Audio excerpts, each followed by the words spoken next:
ஒரு simple and குயிக்கான mushroom குழம்பு, கறி குழம்பு சுவையில் எப்படி பண்ணுறதுன்னு பார்த்துடலாமா?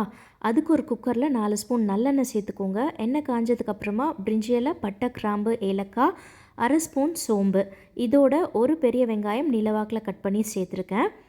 வெங்காயம் நல்லா வதங்கினதுக்கப்புறமா 1 ஸ்பூன் இஞ்சி பூண்டு பேஸ்ட், இஞ்சி பூண்டோட பச்சை வாசனை போகிற அளவுக்கு ஒரு 2 நிமிஷம் இதை நல்லா வதக்கி விட்டுக்கோங்க. இதோட 2 தக்காளி ஃபைன் பேஸ்ட்டாக அரைச்சி வச்சுருக்கேன், அதை இதில் சேர்த்துடலாம். நீங்கள் பொடியாக கட் பண்ணி கூட தக்காளி ஆட் பண்ணிக்கலாம்.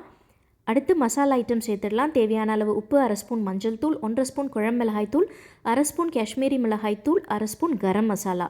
மிளகாய் தூள் உங்கள் காரத்துக்கு ஏற்ற மாதிரி சேர்த்துக்கோங்க. சேர்த்துட்டு ஒரு 1/2 டம்ளர் தண்ணி சேர்த்துக்கலாம்.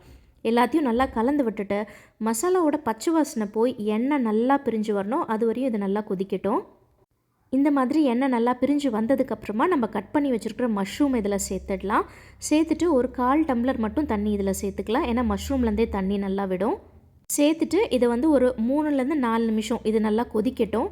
இது கொதிக்கிற டைமில் ஒரு பேஸ்ட் ரெடி பண்ணிக்கலாம். 4 ஸ்பூன் தேங்காய் துருவல், 1 ஸ்பூன் கசகசா, 10 முந்திரி ஃபைன் பேஸ்ட்டாக அரைச்சி எடுத்துக்கலாம்.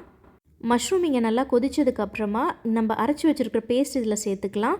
உங்கள் கன்சிஸ்டன்சிக்கு ஏற்ற மாதிரி தண்ணியும் இதில் சேர்த்துக்கோங்க. எல்லாத்தையும் நல்லா கலந்து விட்டுட்டு குக்கரை மூடி ஒரே விசில் விட்டால் போதுங்க. மஷ்ரூம் குழம்பு சூப்பராக ரெடி ஆகிடும். இறக்கிறதுக்கு முன்னாடி கொத்தமல்லி தூவி இறக்குங்க. இட்லி, தோசை, சப்பாத்தி, ரோட்டி, நான், ஈவன் சுட சுட சாதத்துக்கு சூப்பராக இருக்கும். கண்டிப்பாக ட்ரை பண்ணி பாருங்கள். பாய்.